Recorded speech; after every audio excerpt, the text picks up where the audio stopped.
Narcotics control bureau की investigation में आज बहुत ही क्रूशियल डे था। आज दीपिका पादुकोण, श्रद्धा कपूर और सारा अली खान तीनों से क्वेश्चनिंग की गई।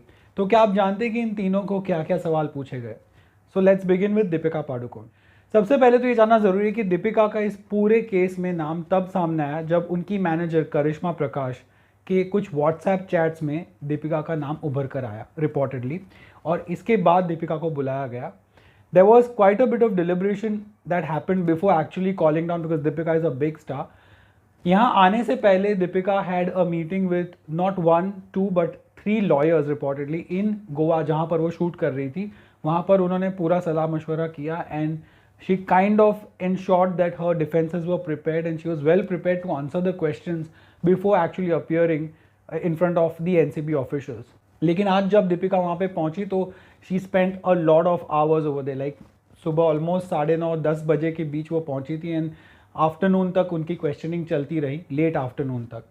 तो सबसे पहले तो एनसीबी ऑफिशियल्स ने उनको एनडीपीएस एक्ट जो है उसके बारे में बताया, एक्सप्लेन किया बहुत अच्छे से कि this is what the act is about and this is the reason why you have been called, where has your name appeared, in what sense, in what context the questioning will happen, और वो पूरा case किस बिना पर उनको बुलाया गया और ये पूरा केस क्या है एनडीपीएस का, और act what it is all about.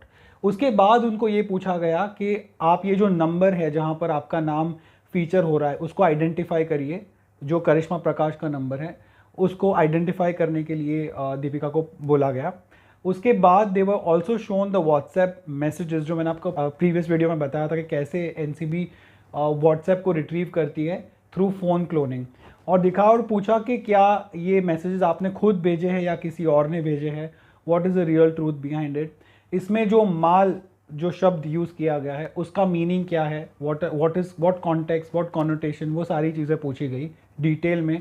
She had to answer all of that. इसके बाद दीपिका से रिपोर्टेडली पॉइंट ब्लैंक रेंज पे ये पूछा गया कि do you consume drugs, if yes then where did you procure these drugs from, who gave you these drugs, like किसने आपको ये मुहैया करवाया। और उसके अलावा द मेन क्वेश्चन इज़ कि how did you make the payment, what was the mode of payment, ये सारी बातें भी पूछी गई। उनसे ये भी पूछा गया how long have you known Karishma Prakash, जो उनकी मैनेजर है, और ऊपर से वो जो जया साहा है उनके बारे में भी उनसे पूछा गया कि how long has she known और does she will know, because वो सुशांत सिंह की फॉर्मर मैनेजर है, ऐसा बताया गया है। इसके बाद श्रद्धा कपूर से भी काफ़ी इन्हीं लाइंस पे सवालात किए गए, लेकिन she was also asked about the CBD oil, जो जया साहा के जो चैट्स है उसमें उभर कर आया था। आपको ऑफकोर्स याद होगा इसके बारे में, जो रिया को बोला गया था कि सुशांत को 2-3 ड्रॉप्स कॉफ़ी में मिला के दे दो, इसके बारे में भी पूछा गया। She was also question about the Chhichhore party that happened at the पावना रिसोर्ट, जहाँ पर सुशांत सिंह भी रिपोर्टेडली मौजूद थे। श्रद्धा कपूर से ये पूछा गया कि क्या ड्रग्स कंज्यूम हुए थे वहाँ पर, who all were present, what all was happening वहाँ पर। Of course, she was also asked on point blank range about things like does she consume drugs, if yes, who gives her, how does she make the payment, who are the people who she is in touch with regarding this। So वो सारे सवाल तो of course they are common for all of these celebrities। और सारा अली खान का जहाँ तक सवाल है तो उनको उन चीज़ों के बारे में पूछा गया which pertains to what Rhea Chakraborty said about Sushant Singh, के उनको ये जो मैरिजुआना फूकने की आदत है वो केदारनाथ की शूटिंग के टाइम लगी, और एवरीबडी नोज़ कि केदारनाथ में उनकी को स्टार थी सारा अली खान, जिनकी ये डेब्यू फिल्म थी। तो सारा अली खान का नाम उस वजह से इस पूरे मामले में आया है।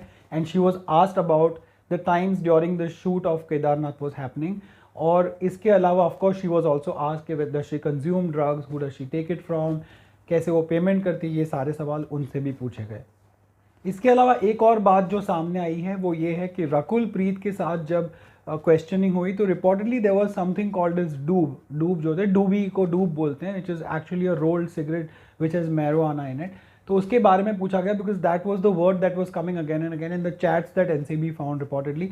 और उसके अंदर जब उनको पूछा गया तो रकुल सेड दैट हाँ मेरी रिया से इसके बारे में बात हुई थी, एंड द डूब that was mentioned it was a harmless one, उसमें सिर्फ टोबैको था, उसमें कोई कॉन्ट्राबैंड नहीं था, ऐसे कोई बैंड सब्सटेंस नहीं था। This is what Rakul Preet is reportedly told the NCB officials. और यही जो डूब वर्ड है it also featured apparently in the chats between Karishma, जो दीपिका की मैनेजर है, और उनके बीच में, and she was also asked about it and she said exactly the same thing कि it was a harmless tobacco rolled cigarette, उसमें कोई banned substance नहीं था. तो this is how the questioning apparently is going कि similar type of questions पूछे जा रहे हैं और similar type of answers भी उनको मिल रहे हैं. This is what is being reported and by very legitimate sources. और इन सब के बीच करण जौहर ने एक क्लैरिफिकेशन दिया है because there are two cases थी यहाँ पर. Obviously one is what NCB is investigating, जिसमें रिया चक्रवर्ती ने जो उनको सारी चीज़ें बताई है उसके ऊपर, और दूसरा एक और एफआईआर फाइल हुई थी which had mentioned the party video that had come out जो करण जौहर के घर में हुआ था लास्ट ईयर, और उसमें बहुत सारे सेलिब्रिटीज थे इंक्लूडिंग दीपिका पादुकोण, अर्जुन कपूर, मलाइका, शाहिद कपूर, वरुण धवन और विकी कौशल और बहुत सारे और सेलिब्रिटीज उस वीडियो में दिखे थे. इस वीडियो को लेकर Karan Johar has finally for the first time in so many months, हालांकि उन्होंने कहा कि पहले उन्होंने क्लैरिफिकेशन दिया था but again he is reiterating कि इसमें कोई भी ऐसा बैंड सब्सटेंस यूज़ नहीं हुआ था. People were just having a good time और ऐसी कोई भी बात नहीं है जिसको लेकर एक क्रिमिनल प्रोसीडिंग उनके खिलाफ चलाई जा सकती है. This is just to malign the name of him and his company. और उन्होंने वो क्षितिज और अनुभव, ये जो दो नाम है जिनको अरेस्ट भी किया गया है बाय एनसीबी, इनके बारे में बताया है करण ने कि ये दोनों बहुत ब्रीफ पीरियड के लिए धर्मा के साथ एसोसिएटेड थे, ऑलमोस्ट 1 और 2 months फॉर डिफरेंट प्रोजेक्ट्स, और अब उनका कोई लेना देना नहीं है और ना ही वो धर्मा के साथ एम्प्लॉयड है. But clearly the damage has been done और अब केस बहुत आगे निकल गया है, बात हाथ से ऑलमोस्ट बाहर निकल चुकी है because a lot of these celebrities are now actually being questioned by the NCB और कभी भी किसी का भी नंबर आ सकता है is what seems like from the reports that are coming in. So these are of course the most crucial parts of what happened in the like an ocean of news and information and also rumors that's coming in every second in this case. लेकिन these are the most important developments जो अब तक हुई हैं आज के investigation में. इसको लेकर आपके क्या थॉट्स है प्लीज़ मुझे कमेंट सेक्शन में बताइए. Subscribe if you like, hit the bell icon, and thank you so much for watching.